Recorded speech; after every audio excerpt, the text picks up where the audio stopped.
right, it is June 19th and it is 92 degrees here in Arkansas. We are headed out to the swamp, to the Triple R Woods to plant some rice. Probably should have done it last week, but it's rained a ton last week, and if you're needing a side-by-side to get out in a swamp, it's not good to do it when it's raining a ton. So I'm hoping that it's going to be dry enough today. Fingers crossed, we may get this thing stuck, but I hope not. So about a week ago, I got out and sprayed, killing this, I guess it's smartweed in the area, that we want to have a second blind, a second pit. We have the skid blind already. That's kind of our primary hunting spot. It gets hunted a lot, and by the end of the year, they know, like, just don't even go over there. You're going to get shot at. So we want to have some multiple places that are huntable and that have been, kind of have an open water area in front of them. That's the problem with all this smartweed is, while it's great, ducks love it, it doesn't go away in the winter. It just kind of, the tops die and it's in the grass, and so there's not an open area. The water looks, very, very shallow, and so it seems like the ducks won't land in it. They'll land in the main channel, but they won't land closer to you because it looks like the water's, it's real nasty, dingy, and real shallow, and they don't seem to like to land in that. But anyway, so we're gonna open that up a little bit and hopefully get this rice growing a little bit in there, and hopefully we don't get the side-by-side stuck. So stick around.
Anytime you're getting what we refer to as duck rice, it's probably last year's rice, or it's not coated with anything.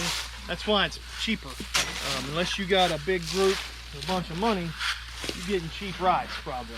You got to overseed the heck out of it, because you're probably only going to have a 50% germination rate. Maybe if you're lucky, this is pretty good soil. We might get a little better, but last year we had good growth, and then it had a freaking drought. So you got to really plant the crap out of it and hope for the best. So this is 20 gallons of rice in this big tub. And I brought 5 more gallons in that bucket I've already put out. So basically I'm just grabbing this and I'm just slinging it by hand. That's kind of the quickest way to do it. I've got a little Scott spreader, but I don't want to have to use it if I can keep from it. So we're not putting all 25 in this one spot. We're putting some in the spot down there by the old the skid blind that we've been hunting for a while. But this new spot, you're gonna get a pretty heavy dose of rice, and then we're gonna run the side-by-side around doing donuts and kind of kick it up and kind of knock it down. A lot of this stuff that's been sprayed that's kind of sick but not dead, it'll fall on over and that seed will get on the ground if the wind doesn't knock it down before then. If you can get it to make contact with the dirt, you got a real good chance of it coming up, especially if there's any moisture in the soil. So if we get a little rain or something, that'll knock it on down, and it should come up fine.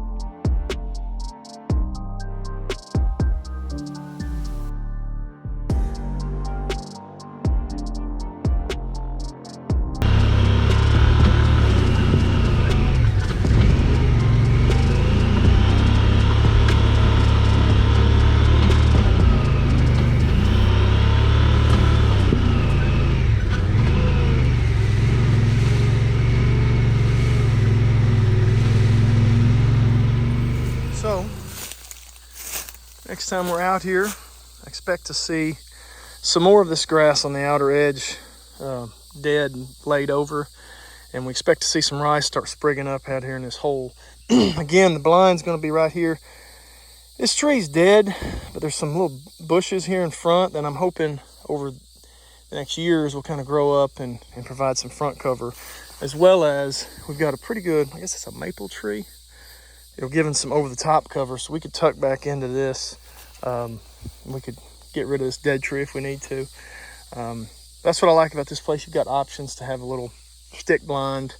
Not quite as comfortable as the skid blind, but if this is a field full of rice, we'll be happy to hunt it.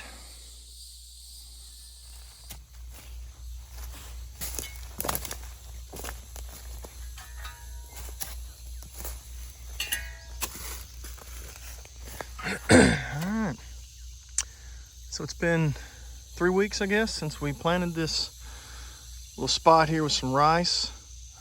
So far it's looking great. Lots of growth coming up. Can't really tell what's in the grasses over there. Not assuming that's very good, but it's definitely coming up good here. We're gonna hit it with some triple 13 today. Give it a little bit of fertilizer, see if it doesn't really kick up and get going. We're also gonna plant a tree over here in this general area. This is where our blind will be. Kind of use some of this tree as our cover. Maybe more in between here. We've got a little tree here. Not a little tree there, I don't even know what that is, but kind of an open area here. So we're probably gonna put another little tree right here. So I've got a bush I'm gonna try to probably plant right here, and that gives us some stuff we can get behind, kind of make a wall. And we'll do some burlap and stuff as well. But so far everything looks to be coming up good.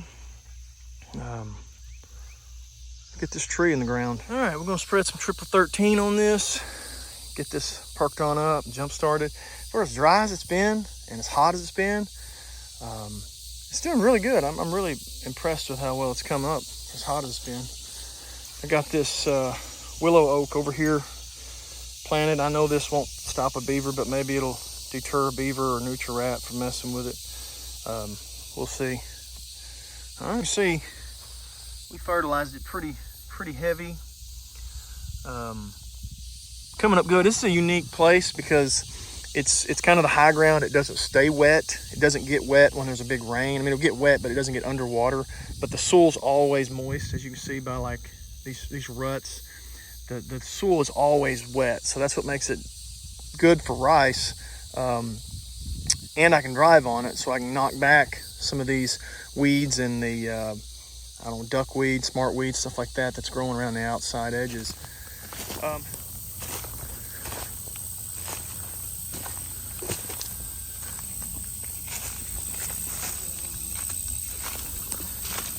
This rice patch is looking awesome. Man. Willow oak tree I planted here is doing great. But this little patch of rice is gonna be all right. It's coming up great. Just keep on coming.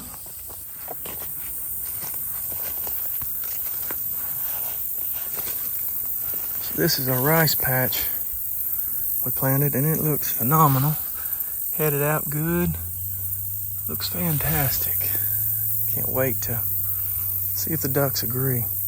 Looks like our willow oak over there hadn't grown much, but it's doing its thing. So we'll have that A-frame blind, that Alps A-frame blind back in here against the trees with some cover above us. And then, you know, how all this will be underwater. Of course, we'll have decoys out there and a bunch of food that they'll like, I hope.